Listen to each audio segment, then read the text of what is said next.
Hi everyone, and thank you for joining. My name is Seb Francis, one of the co-founders and directors at Titus.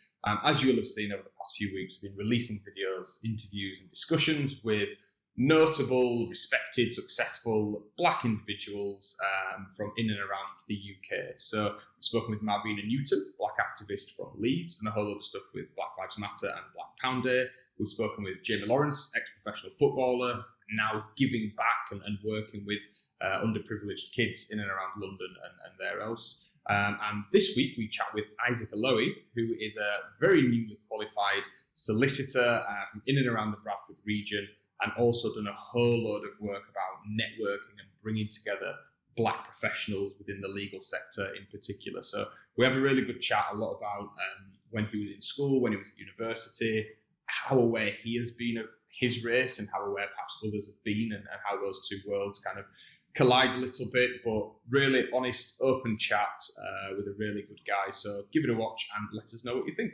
Cheers.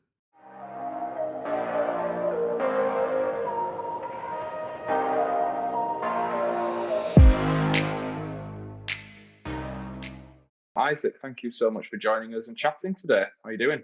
I'm good, thank you.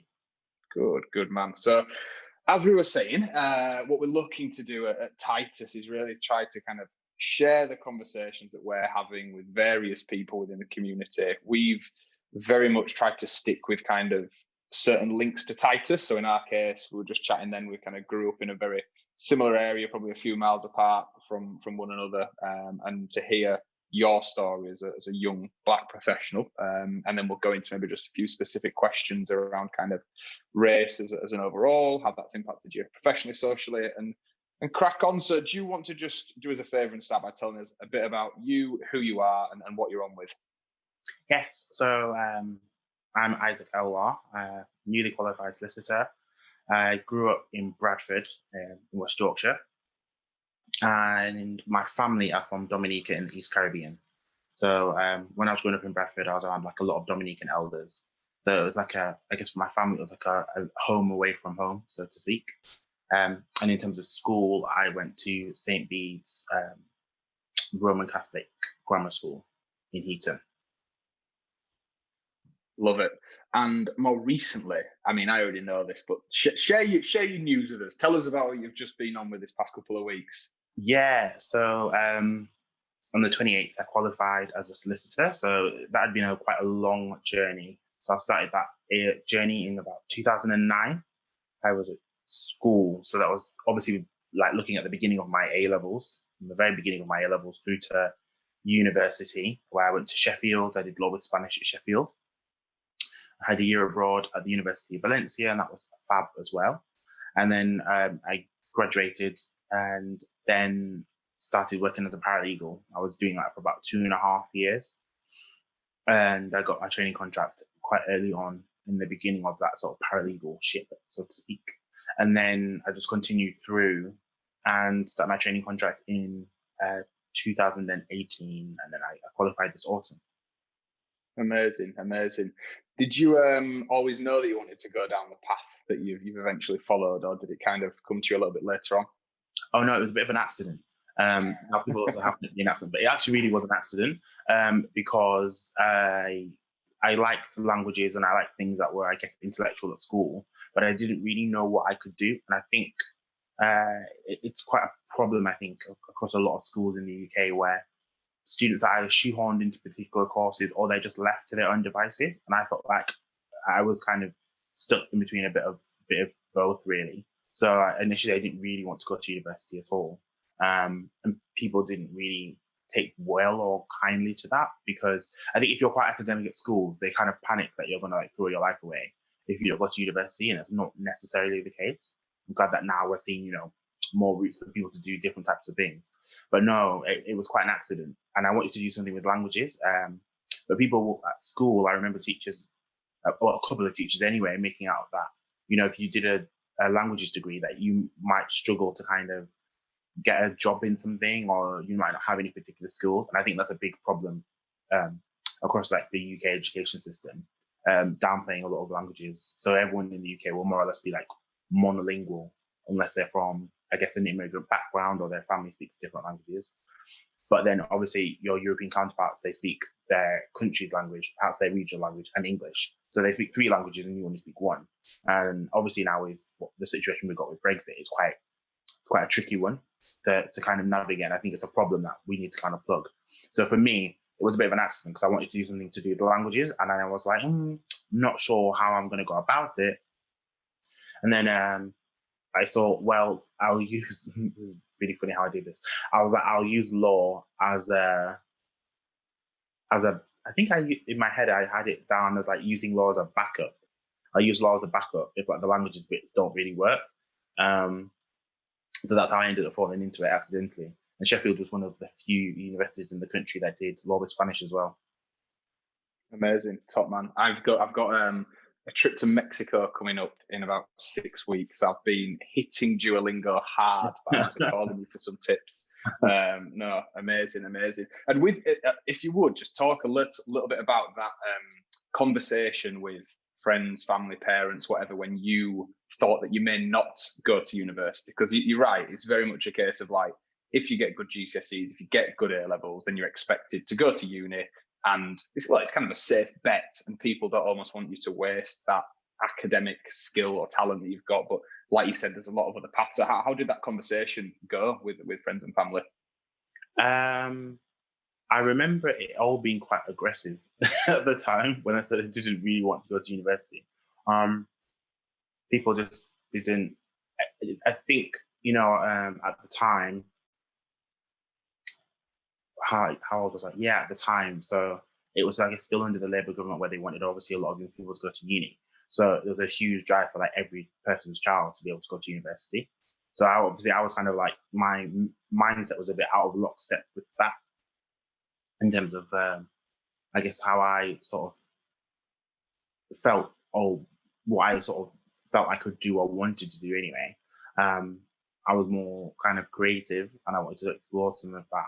And in hindsight, I wish I'd kind of gone and done that, because you can still succeed through different career paths. And I think it's a bit of a problem. People not really understanding how different courses work and what they do for young people in lots of ways. I think it's easier for people to understand and I guess to digest when the career or the job that you're wanting to go into is really relatively structured, or it's really obvious what you're going to be doing or who you're going to be.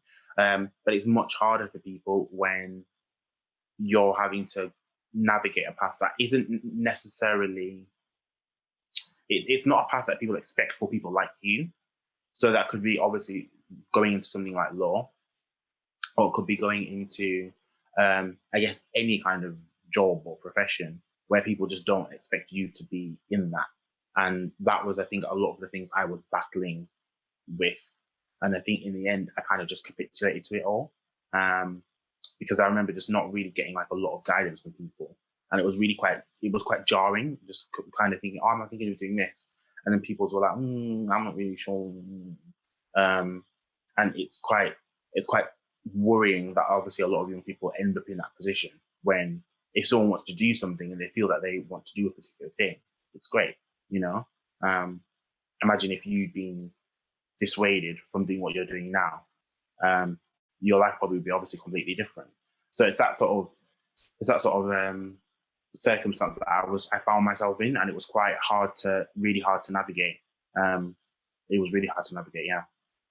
Yeah, no, it's right. And I was dissuaded. I was in a fairly similar situation to you, where I did go to university for, I think I was there for 3 months, and then I'd left, but everyone was very much like, do not leave, stick there. And then I was due to go back the year after, and then it was a case of, actually, I want to look to start Titus, and we've gone down the path that we're now on and stuff. But you're right, it is tough, and especially when you've got people who are older than you or people who've been there and done it, it's hard not to almost listen to what they're saying as well.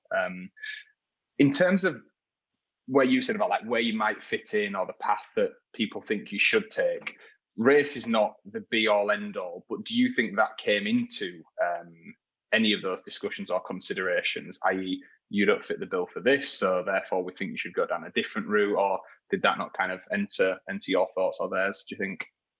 It didn't enter mine, but it definitely entered other people's. I remember as a teenager being quite fearless, actually.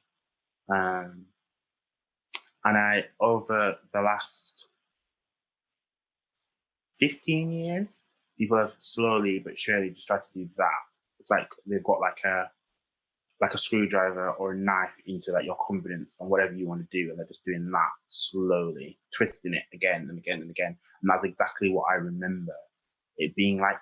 People always trying to instill doubt in you. It was almost as if it didn't really matter necessarily what you wanted to do, but it was a case that you're doing something that we cannot.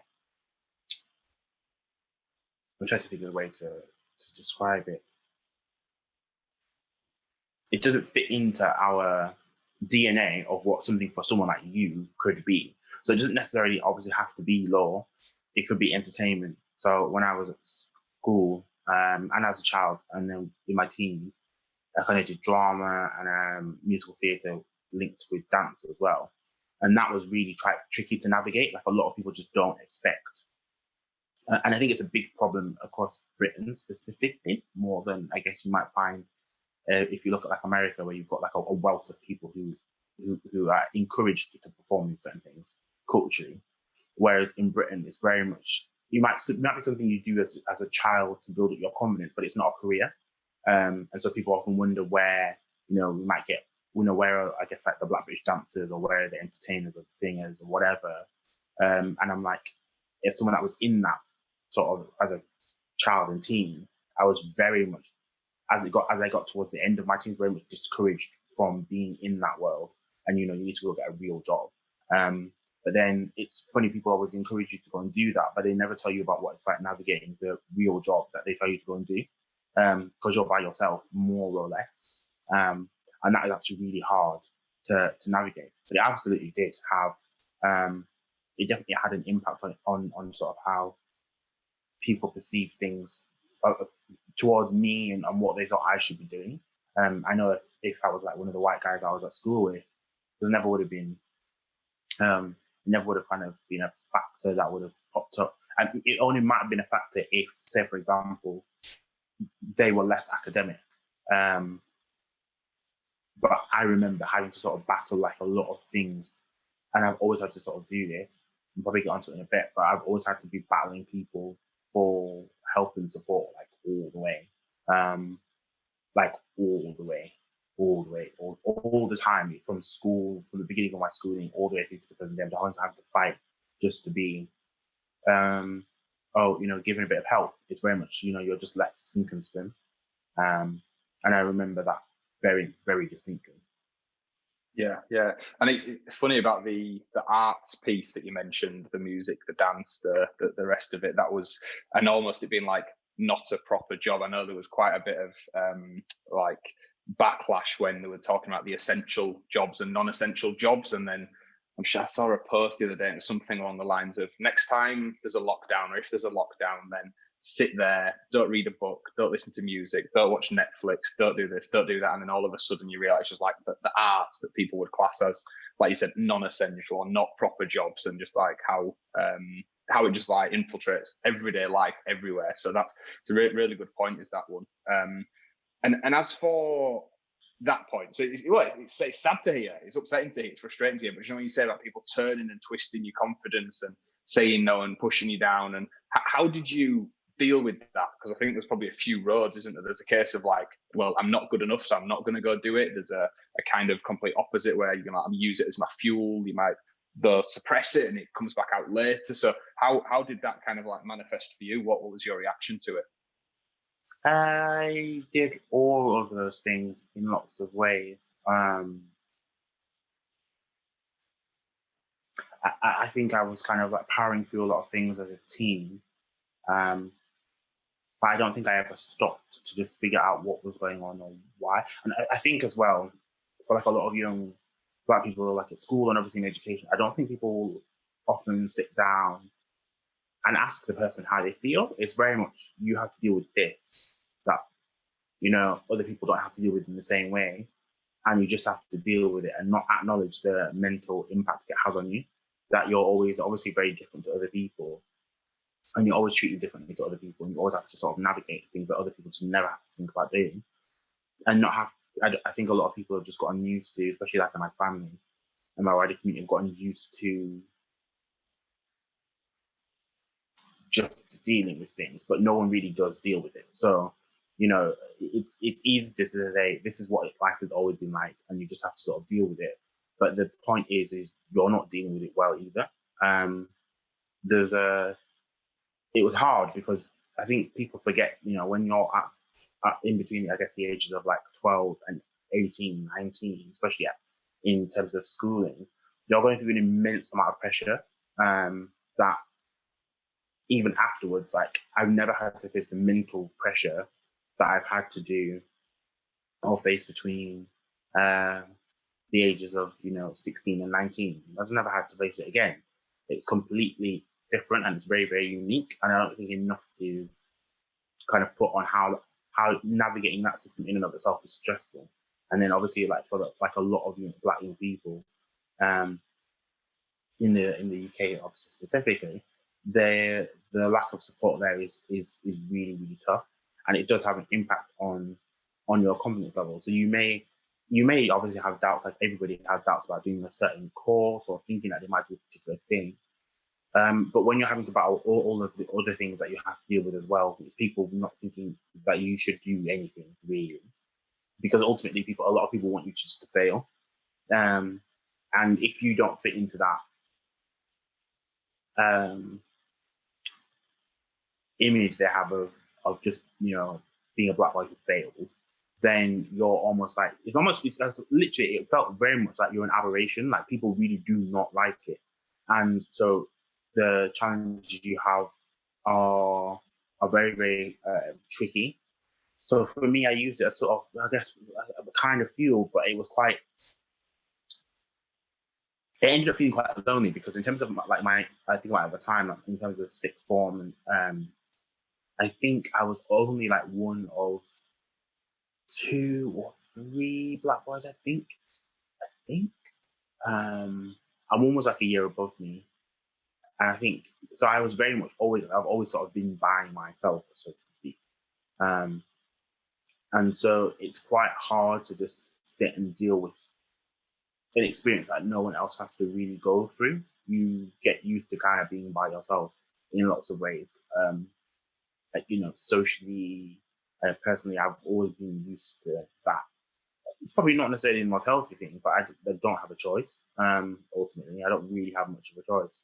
And I think, I know for a lot of people as well, social media helps a lot of people, especially networks like Twitter as an example. And for people, that's really helpful, just to start having discussions that you could have them at home, but the angle that someone will come out with is the angle they always come out with at you with. And that's like, you don't want your mom's angle. They're just going to say the same thing again and again. You don't want your dad's angle. They're going to say the same thing again and again. You want your peers' angle, who's going to understand where you're coming from and have a bit more empathy, because I think, as you get older, people become a bit more weathered in terms of whatever they deal with. And so they can become a little more hardline. So if you're always talking about issues with confidence or you're struggling in a particular way, it's helpful to be around people who will bolster your confidence and will empathize with you, rather than, while they might hear what you're saying, the weathered experience, but it just didn't have much empathy because you have to kind of keep going, like hits you. And that's not the best way of obviously having to deal with stuff if you're dealing with it. But then obviously when it got to uni was quite hard, because I didn't know what to expect. And I think it's probably the case for quite a fair few young people, just did not know what to expect. So I got to uni and I was like, oh, and I initially, actually, I forget, I wanted to take a gap year, and I was really angry that, well, actually, financially, it might make sense that I didn't take a gap year, but because I was on the cusp just before the fees tripled. But my family were really quite,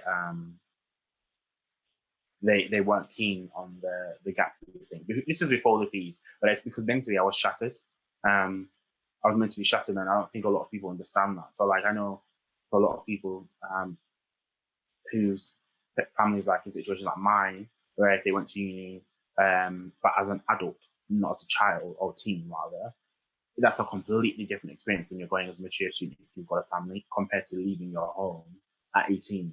I think my generation is probably the first generation en masse that's gone and done that, and it's unique.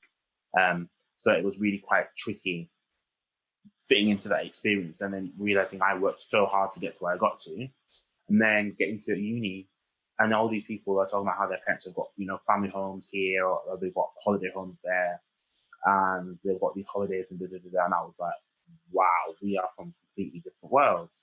And while there's nothing wrong with that, it just highlights as well, like, I've had to work really hard to get here, and for you, it seems like it's a walk in the park. And I realized that the hard work, and that did impact my confidence in a little bit, because it was like, I'm having to work so much harder than other people to get access to the same resources that they just blink, open their eyes, and they get them. And I have to literally like tear down the wall, knock down the house, and then someone's like, "Oh yeah, he might need some help," and they can just be like, "Oh, could I have some help?" And everyone's like, "Yeah, what do you need?" And not realizing the mental health impact of that as you kind of push through and you get into graduate careers. It's almost like you're going on a downward slope, so to speak, because you're having to do all of these things that no one else has to do, and make all this mental effort that no one else has to make. And then you get into work and you're meeting people who don't really like the fact you're there, but they can't really admit that. So they kind of hide it in other ways.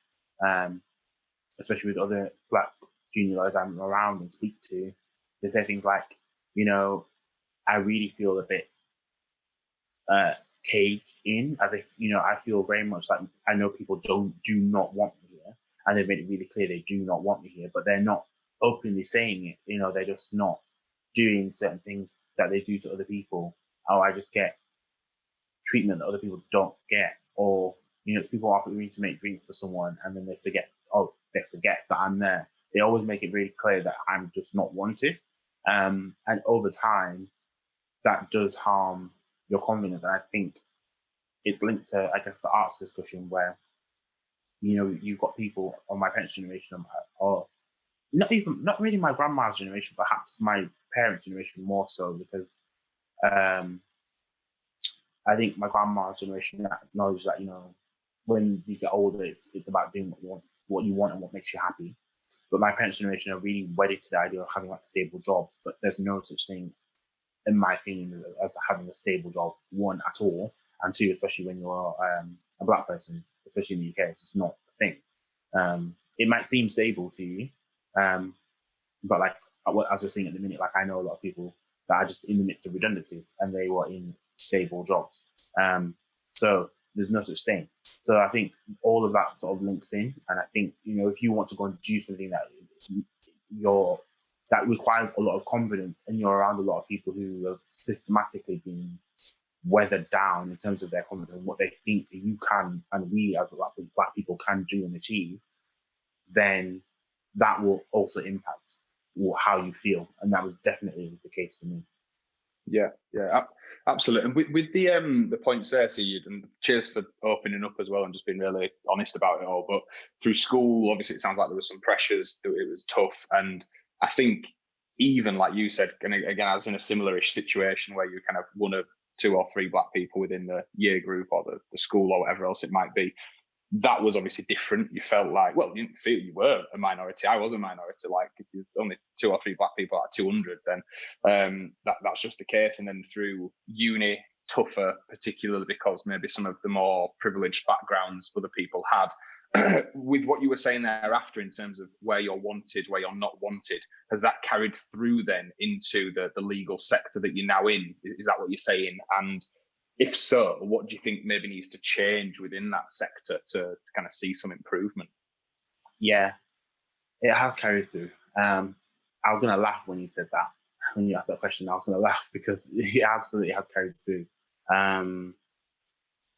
The sector has changed, but the problem that you have now is the systemic factors that the white people who are in control of hiring, firing, and all of the kind of different things like coming with recruiting people, with stopping people getting into firms and stopping people getting into certain chambers. The problem you have now is you've got a whole generational gap of people.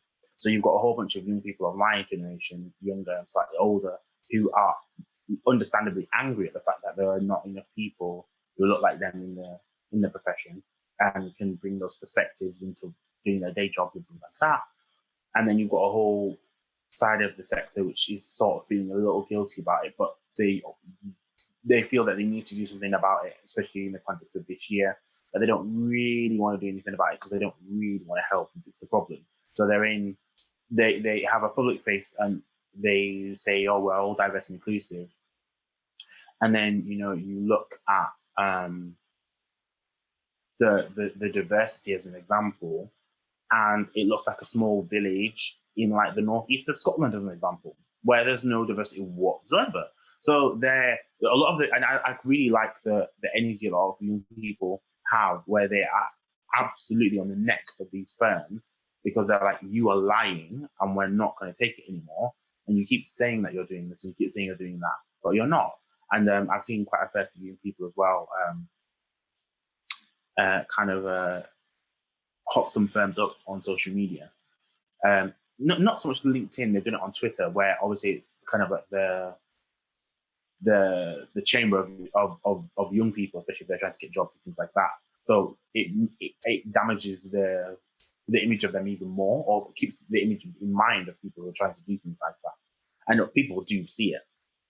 They say, oh, you say you're diverse and inclusive, but this is your training panel, your training cohort that you've got for this year.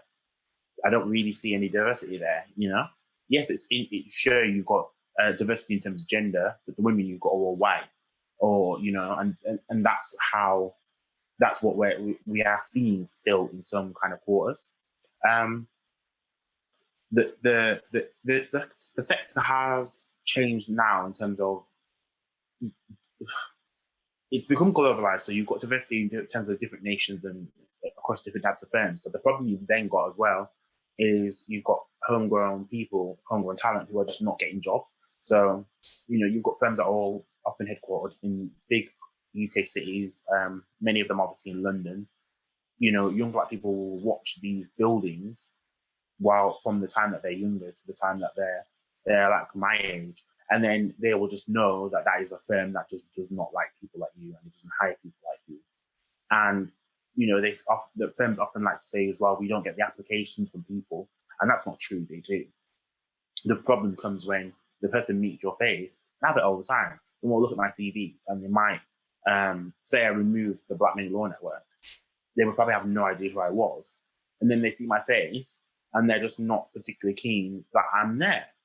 It's sometimes very subtle. Sometimes, and more often than not, it is very, very subtle. But then it's always, you just need a bit more experience. So you just need a bit more this. You just need a bit more that.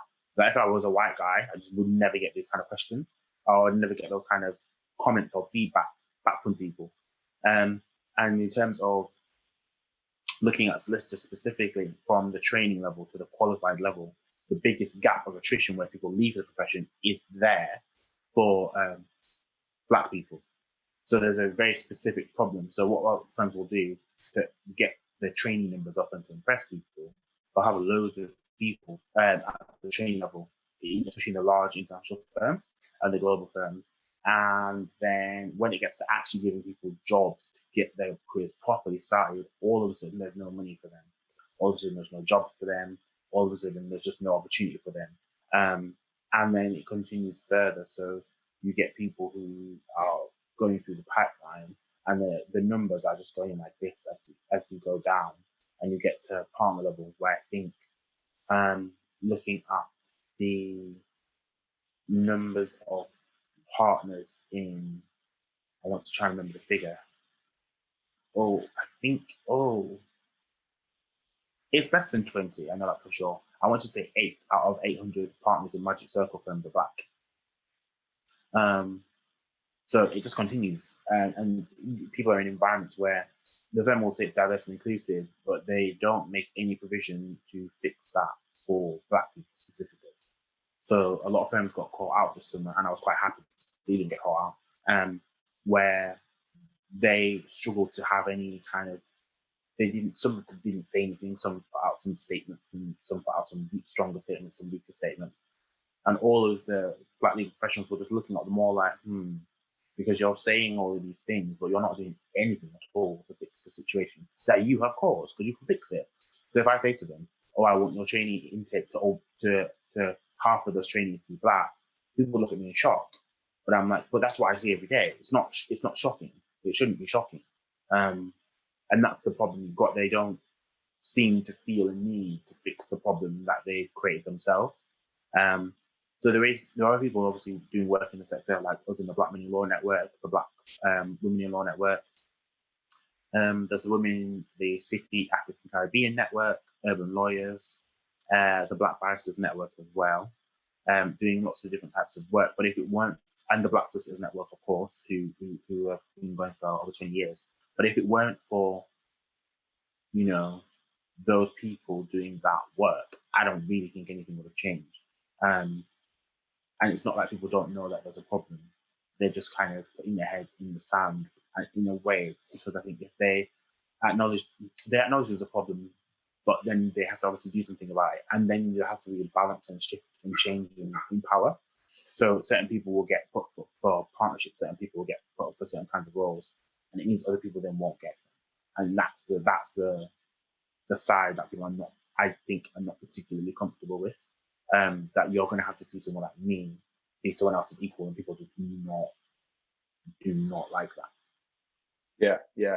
And I think it's a good point when you get into, and we don't need the specific statistics in front of us. I mean, we know there's an imbalance, and the thing is not a case of you don't expect to go and see 400 black partners out of 800, but you want it much more representative, as do I, of what the population spread is and all the rest of it. And you don't want very white at the top of the pyramid and very black at the bottom, in essence. Do you know what I mean? And that's what I think you get. And that training point is really interesting, because I didn't have an understanding of how you would get into it and the training you go through and the jobs and stuff thereafter. So tell me a little bit more, if you would, about the Black Men in Law Network. Kind of what, you've alluded to it somewhat, but kind of what were the reasons for setting up to begin with? What type of stuff you're doing? What you're looking to achieve, and a bit more around that. Yeah, so we have been going for 2.5 years now.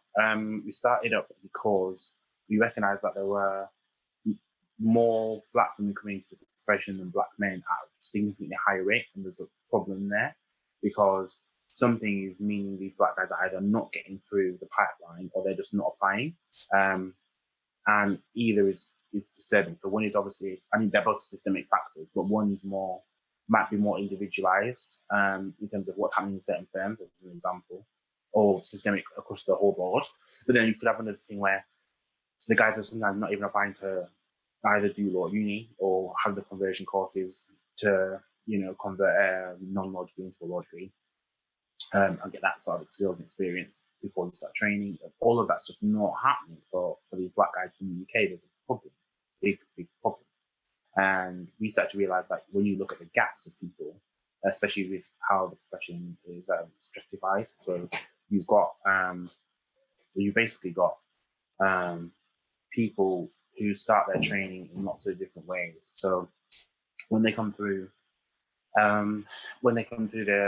their training, you get people who sort of move to different types of firms on qualification. You've also then got people who sometimes could take a step up. Obviously, you've got people who leave. And what we're trying to do and fix is that we're trying to fix the negative sides of that. So we're making sure that people kind of either staying where they are or they're taking a step up rather than going down or leaving, which happens quite often. So what we see as well is there's a huge gap of black men in between sort of like 1 year qualified and like 6 years qualified. There's just a gap where there's just like very, very few people. It's slowly changing now, but not in the best way. So in terms of numbers and overall stats, I think you've got about 21% of solicitors in the UK are from non-white backgrounds. The problem you've got is that I think nearly 17 or 18% of them are Asian, and only 3% of them are black, and that number has not changed in about 3 years. So from before, the amount of Asian solicitors, I think it was only I think it was 12%, and then it had gone up to 18%. It's risen anyway, but the number of black solicitors is really, really small. and it's just not changing like at all. And people might say, it's consistent within the UK population, but then it doesn't really work out, because when you look at the amount of students who are applying, I believe there's more students of colour who apply to study law degrees than there are white people. But then obviously not everyone who wants to study law degree wants to go into law. But the problem you have is then if those people are not even getting access to the jobs, then you've got a problem. So, and then what you are seeing is obviously a bottleneck at the junior end, but you do see obviously a large amount of Asian students being successful in getting training, contract offers and things like that. But you do not see the same thing for obviously Black people. So it's got not people make out it's to do with the application of the students. It's not really to do with the students. It's to do with what's happening when people get towards the judgment of the profession, and then they can't obviously get in. And what we started to realize was a lot of these firms were, if they did have schemes, they obviously were kind of more on a BME kind of style basis. And then also what they were doing as well, if they did have things for Black students, they were very general. And what we also noticed is when they were for Black students, we're seeing loads of Black women attend, which is absolutely fantastic, seeing the initiative of doing Black women. But there's a problem where all these Black men who are they're just not attending, or they don't feel that it's for them. And so we said, well, what we have to have are specific events for Black men and specific events for Black women, because the issues that Black men and Black women, or people who whose gender is perceived to be that of a Black man or Black woman, the issues are very, very specific. And there was so much shared, but there was so much of very, very, very specific and very gendered, and obviously racialized at the same time. And so we then realized that we need to have something specific to bring these guys in, because they're obviously not being, spoken to. And then as soon as we started doing that, everything changed. Almost overnight, everything changed. We started to see scores of young Black men attending the events, seeing them on social media, applying for firms. And then what they realized as well is, oh, this firm thinks about me. That was all it was. They think about me. Oh, because they think about me, I could work there. Oh, I'll apply there. Oh, I think I might want to be there.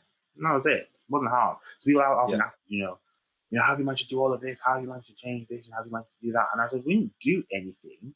All we did is we just thought about people. And the fact that we were able to do that in between 6 to 18 months, and these firms were saying, well, we're not sure what to do. It's very simple. It's like saying you want to get someone's attention. Well, have you tried speaking to them? Yeah. And then all of a sudden they're like, oh yeah. And I'm like, you want to get someone's attention, you just have to speak to them. It's not rocket science. I don't understand. It's not like I'm putting people on the moon. It's really not hard. And we started to do that for the students. And we've had lunches with them. We've had dinners with them. We've had professional events as well. And it's been really, really, really fantastic to see the engagement that people have had with us and the content over, I guess, like the last two or so years. And seeing how the firms all of a sudden now are starting to kind of, I'm trying to find another way to say it, but I don't think it's another way I think I'd say it. They've just started kind of plucking any Black guy who is within their training program or who's an associate with them, or even if they're fortunate somehow, very, very fortunate, and he's a partner, they're plucking them out and they'll be like, photo opportunity, because they recognize that the students are really, really watching. And they recognize that there is a huge problem there. So in the future, what we want is to try and build up networks of people in law, and then outside of it, so people can have client bases. Because what's going to happen is the only way we'll get these guys to seniority is if we help them build business cases, so they've got partnerships with different types of people across different sectors who can then be clients. Because that's the only way people really become partners. It's not about being a technical lawyer. You're expected to be a technical lawyer from the beginning anyway. It's about your business case and your business plan. So that's how we're going to help people go through and help people build up their bases over, I guess, the next 10, 15 years. Awesome. And there's a few points I want to touch on there, but one was around seeing people in a particular position, or understanding that people care about you or think about you or see you or understand you is a huge thing. And as I was having a chat with my friend, not sure if you've heard of the scholarship that Stormzy did, where he sends, I don't know, it's maybe like 1 or 2 black kids to one of the Oxbridge unis. And then my friend was a bit like, well, how is that going to help? Like, yeah, it helps 1 or 2 people, but how much further? But then when you look at what that does, and then all of a sudden there are younger black kids from their school who go, shit, I could go to Oxbridge as well. And then they go through Oxbridge, and because they've been there, they get the job on the exec board of whatever company. Then it's like, do you know, I could be on that board as well. And there's wealth created within their family and their kids and all that, and all of that kind of like ongoing effect. So I think, as you've said, it's not going to be fixed overnight. Like you touched on there, kind of 10, 15 years, and I'm sure there's going to be work to do thereafter. But that's a kind of really important piece around seeing people who look like you. And I suppose if I was to like identify from a job perspective, I'd say like entrepreneur or business owner. And if I were to say like which black entrepreneurs did I see growing up? And the answer is very few, unless you look to America where there's maybe a few more, but even then it might have come out of entertainment and stuff. So I think that's a really, really good point. What I want to ask is that stat that you gave around the number of Asian people within law increasing and got, I think it's from about 12 to 17, 18% maybe. Is there anything there, do you think, that can be learned to better kind of make the legal sector more diverse in terms of, is there a reason why that's happened? And yeah, I'm not sure if you'll know much about that, and if you could just share a bit if you do. I think that happens because firms have this, and I think the country at large has this love affair with, I guess, the term BME. And so the problem you have is that in terms of population numbers, there are more people with Asian backgrounds than there are black backgrounds in the UK. So what will happen if you have a generic scheme for people of colour? The largest number of those people in that group of people will benefit, and that's effectively what's happened. There's also another problem where firms have said things like, "Oh, this event on, and it's for BME students or BME aspiring lawyers," and then, but we encourage black people to apply. And then what you get is like often like a deluge of Asian people who would come to the event logically because they'd want to kind of get access to an opportunity. But then when a lot of young black people would see that, it would put them off because they would be like, well, people said this event was meant to be for us, but then I get there and it's not for me. So there's like you're still the minority again. Yeah, there's like a lack of specificity in the industry efforts that people have been trying to kind of put forward over the years. There's also the thing, I think, as well, where in terms of things in either the public eye or the sector itself, that people see and the discussion that you hear, they may be under the guise of BME, but when someone thinks of that, the first word that they hear in BME when you break it down is black, and it's often the negative side of things are directed at black people. So I definitely think it influences people when they try and get into the profession, and so that's the difficulty that they've got. People are trying to get food for opportunities, and they're not seeing them, or they're just not getting access to them. And I think as well, there's a very specific historical reason for it, and it's not just sort of recent history; it's longer history. The specifics of things that have happened to black people and the interactions between black people and white people specifically are way more traumatic and dehumanizing than they are for Asian people, without a doubt. So that influences why we're seeing what we're seeing now, where people will pick Asian people because, of course, there's discrimination across the board.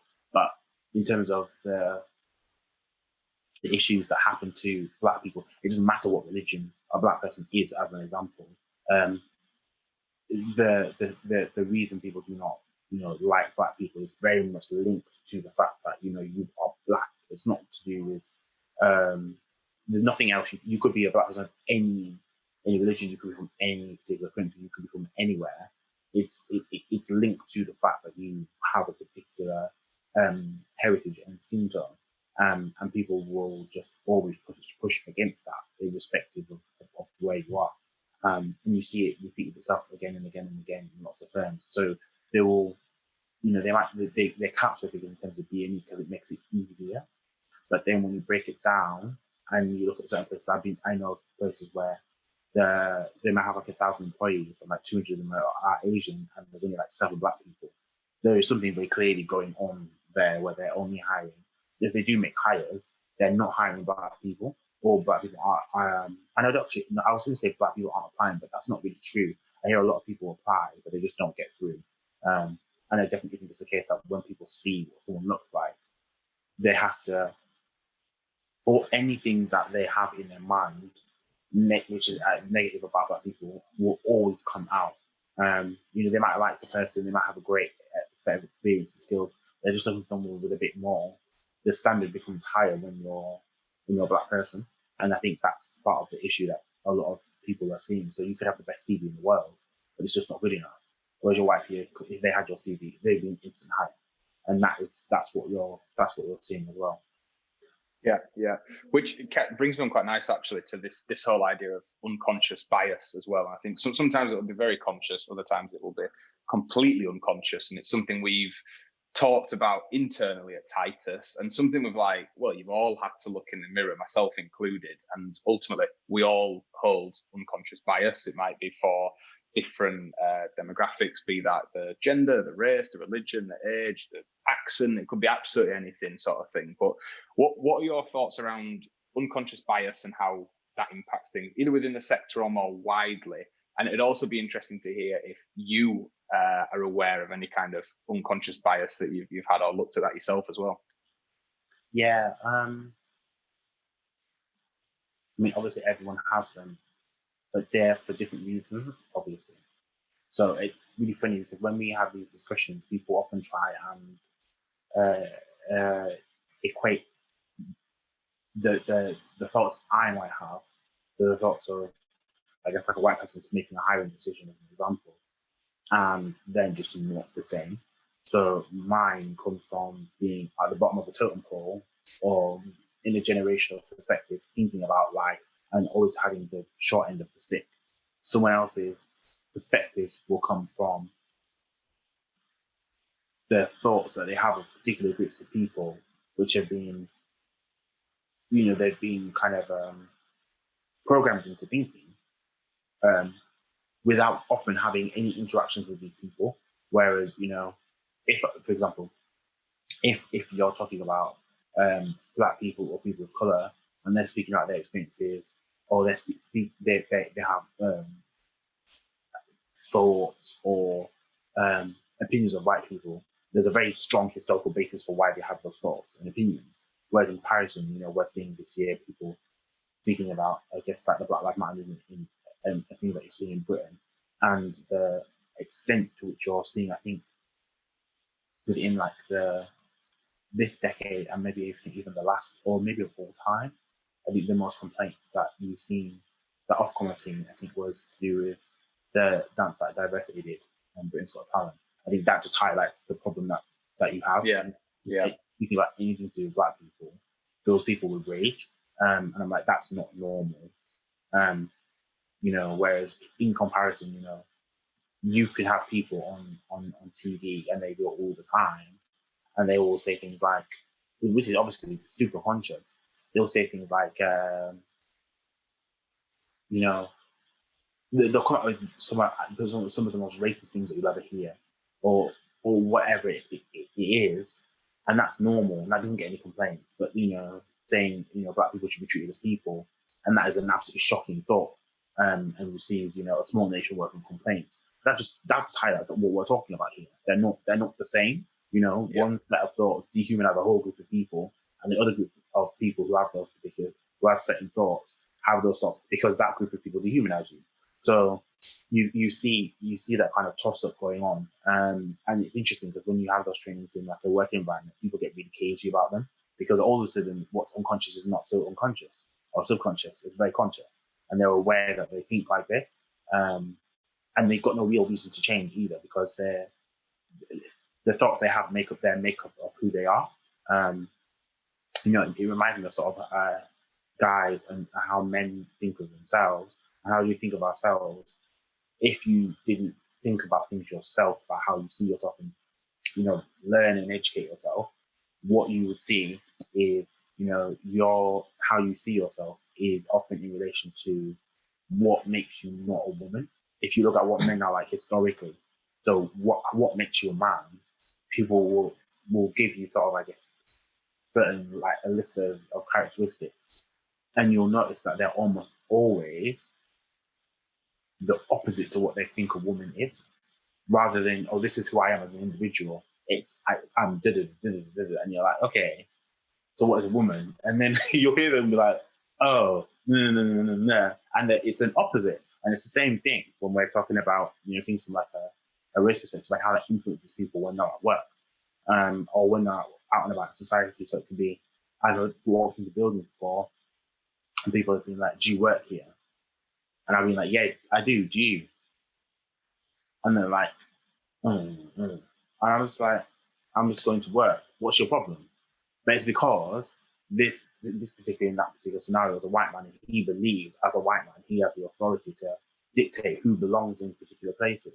And as far as he was concerned, I shouldn't belong in a place like this. Now, I was in an office in a city in the East Midlands. It was not like I was in any kind of prestigious place. And that just highlights the point that you can be anywhere. And or you see videos of black people that might be having a dispute with someone else, and a whole band of white people will gather together.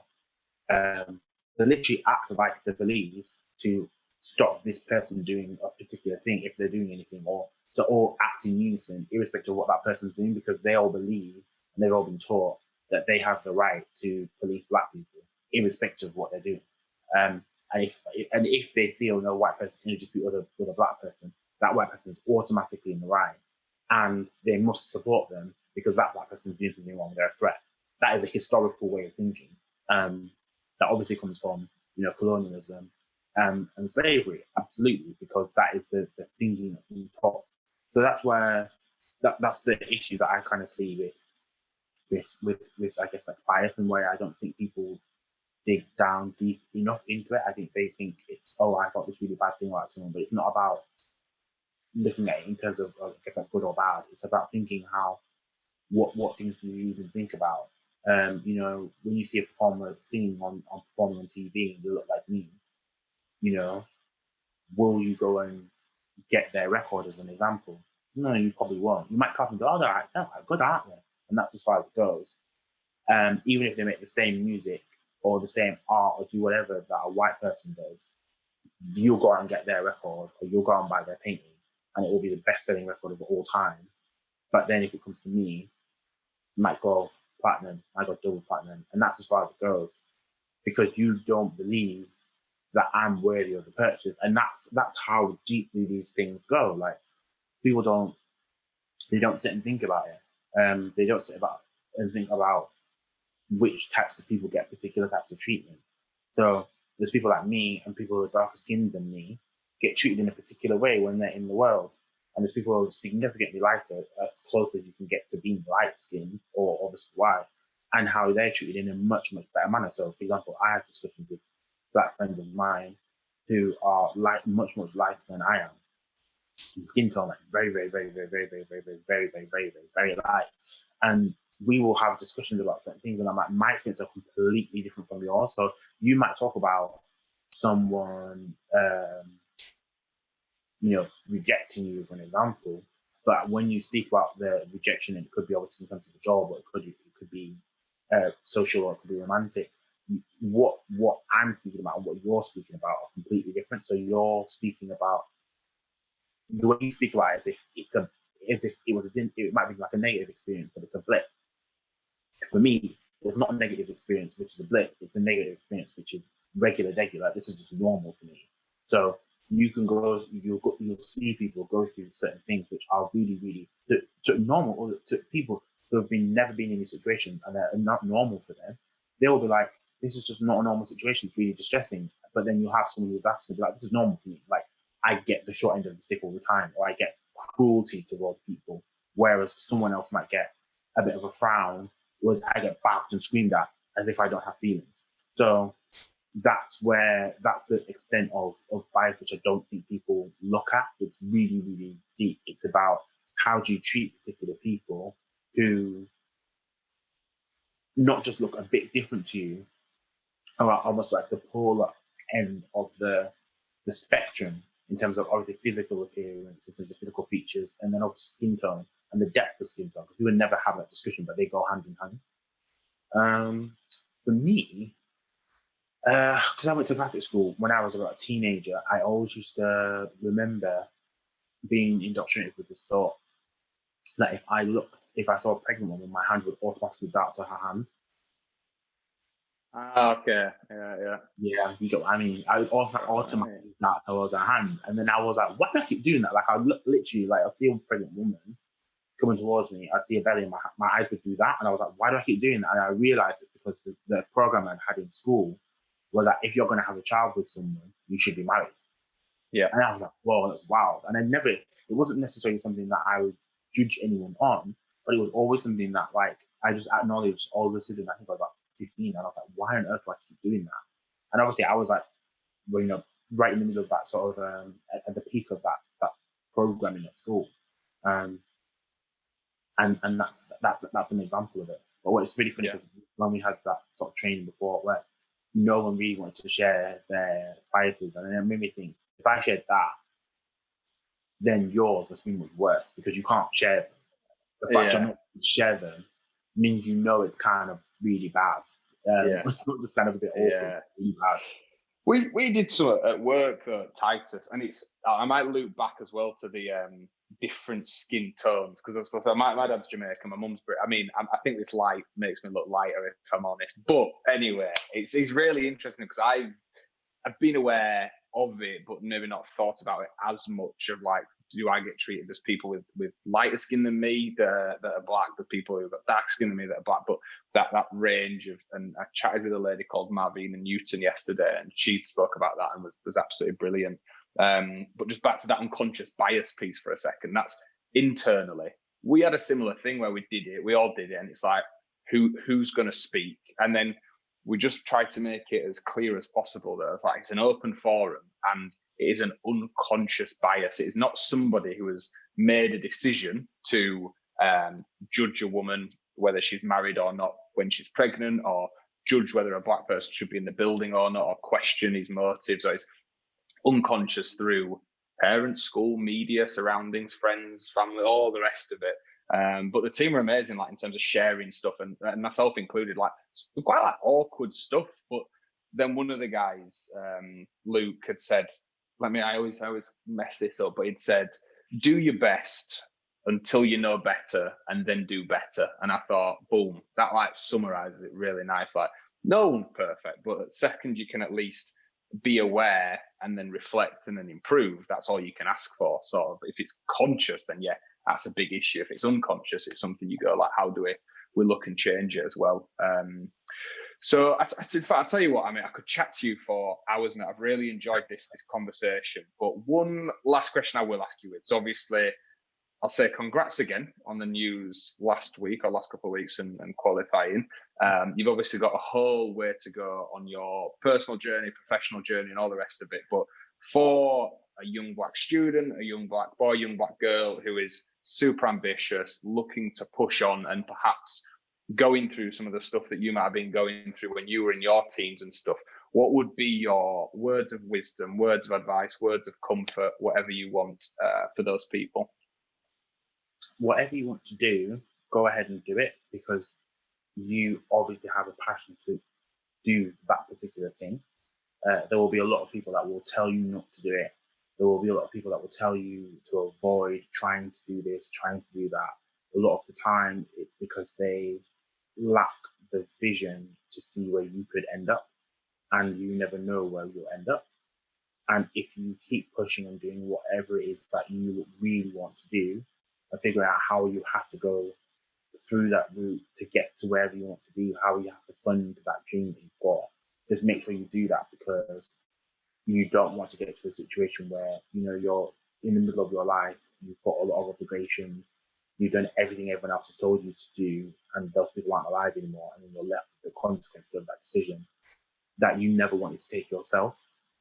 It's better to do something that you wanted to do and it didn't work out in the way you wanted than thinking, what if I'd done this and what if I'd done that? Because at least you went down the road and you found out what happened. But the what if, or I wonder what might have happened if I'd done that, that will haunt you for the rest of your life. So just go and do what you want to do and ignore people who try and stop you, because it's not got anything to do with you. They're just projecting onto you. And whatever it is you want to do, whatever career you want to be in, just work to be the best that you can be at it. And there's everything that you do in this life, you can always build up, and you can always skill up, you know. There's nothing that is impossible for you to do. Make sure you just push and use the strength and the tenacity that you have, you know, at the age you're at and the stage you're at now, and keep having that fire to push you through. And just never believe in people who say that you can't do a particular thing, and you shouldn't do this, and you can't do that. Because, you know, you're around, and, you know, you're descended from a lot of people who pushed through that barrier, and they were able to do, you know, wonderful and fantastic things. But, you know, it's on you to make sure that you do what you want to do. And ultimately, you know, when we're looking at skills, opportunities, jobs, university applications, all those different types of things, the person who fills the form in is you. So it's you who can make that choice, and you who can take that stand, but just do what you want to do. And it's also fine to change your mind as well, but do what you want to do, and just not let anyone stop you from doing what you want to do, because people will always try and do that. They'll always like redirect your path. But as long as you know what you want to do, and where you want to go, and where you want to get to, and dream as big as you can, the sky is really the limit. Legend. Isaac, thank you so much for chatting to us. Keep doing what you're doing. It's been a pleasure. Thank you so much. Likewise. Thank you.